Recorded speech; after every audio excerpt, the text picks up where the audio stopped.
আপনি কি জানেন শুধুমাত্র সাদা ত্বকের জন্য কাউকে পশুর মতো শিকার করা হয়? তানজানিয়ার প্রত্যেক ১৪০০ নবজাতকের মধ্যে একজন জন্মায় অ্যালবিনিজম নিয়ে।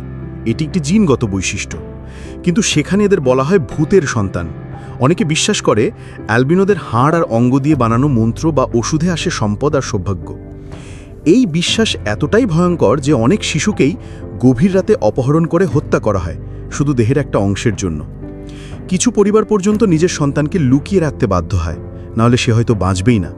পড়াশোনা, কাজ সব কিছু থেকে ওদের বঞ্চিত করা হয়, কারণ সূর্যের আলোয় ত্বক পড়ে, চোখে পরিষ্কার দেখা যায় না, আর সমাজ তো মেনেই নেয় না।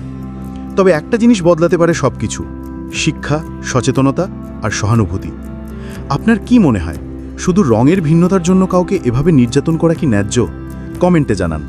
আর এরকম বাস্তব অথচ চমকে দেওয়া তথ্য জানতে ফলো করুন ইনকুইজিটিভ বং আর সাবস্ক্রাইব করুন আমাদের ইউটিউব চ্যানেল।